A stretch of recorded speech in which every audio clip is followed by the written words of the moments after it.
You know, as a police officer, I'm compelled to make this video. I've been in law enforcement for 10 years, and I'm speaking to my peers, other fellow officers, people in any kind of law enforcement position.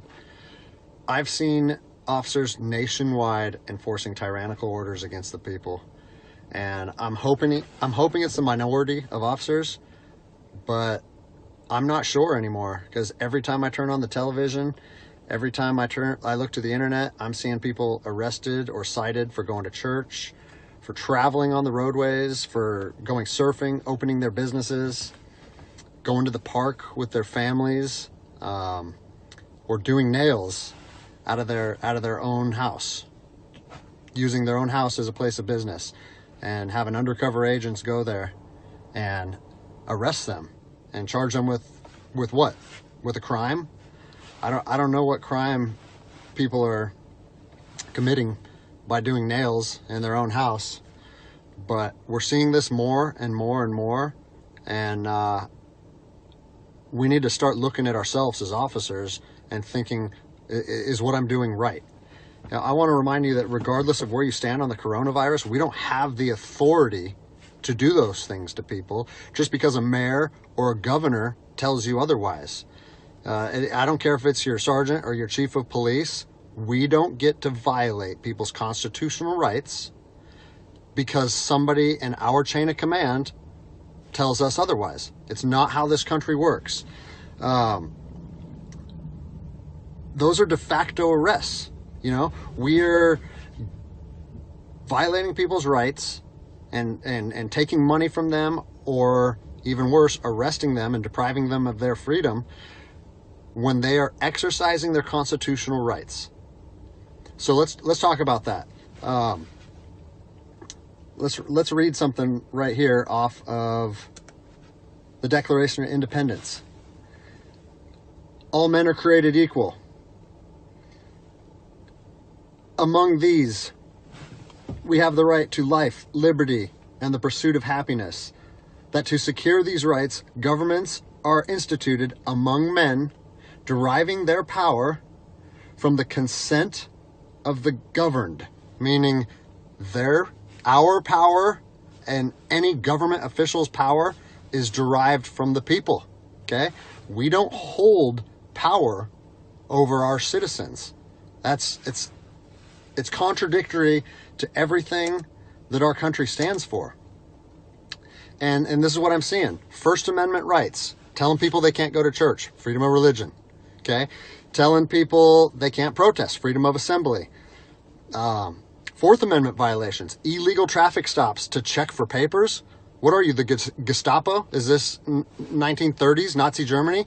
You don't get to stop people unless you have reasonable suspicion or probable cause that they have committed a crime. And I know people that have personally been stopped saying, we want to see papers showing that you're essential. David 2, copy a phone call. That is not how our job works, okay? What really has been pissing me off lately is the fact that these officers that are going out here and enforcing these tyrannical orders, what they're doing is they're putting my job and my safety at risk. Because what you're doing is you're widening the gap between public trust and law enforcement officers.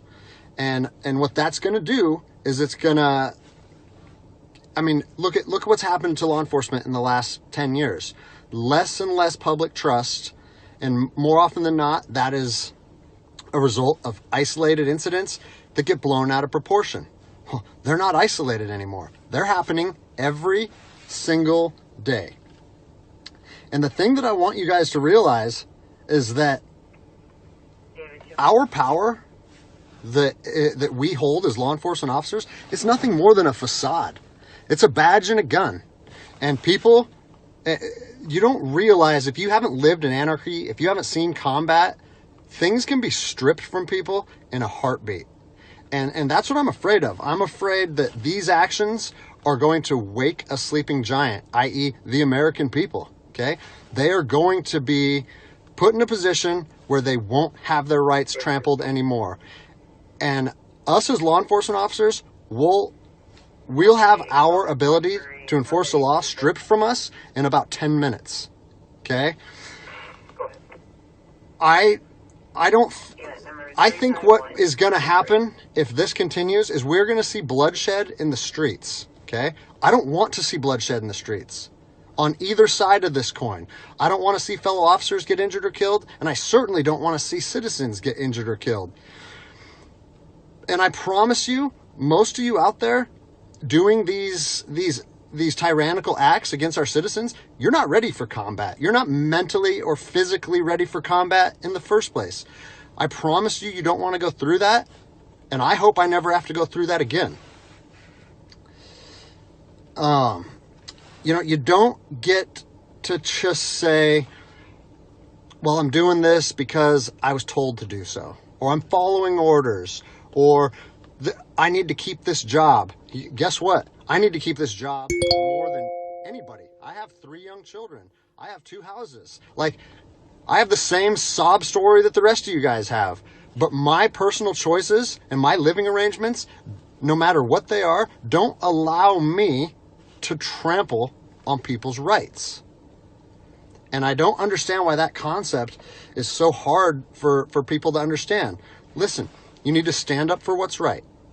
You need to, if you're part of a department or an agency that is asking people or asking their officers or their deputies to impose on people's rights and infringe on their freedoms, you need to step up and say, no, that's not me. That's not what I signed up for, and that's going against my oath. And if that costs you your job, so be it. At least you'll be able to look at yourself in the mirror at night. I've already expressed this to my department. And luckily for me, I come from a department that I feel like my chain of command shares my view, but I don't care what department you're part of or what your chain of command thinks. You don't get to trample on people's liberty. And so, as a special operations veteran, I've fought on the streets of Iraq under the U.S. government's guise of freedom. And I'm telling you what, the American people are going to you are going to wake a sleeping giant, and they are going to fight 10 times harder for their freedom on their soil than anything you've ever seen before. And if that's something you're willing to face, then keep trampling on people's rights. But I promise you, the American spirit of defiance is going to rise again, and it's going to be a big problem for our country. So I'll leave you with this, something that I learned as an E-nothing in the Army.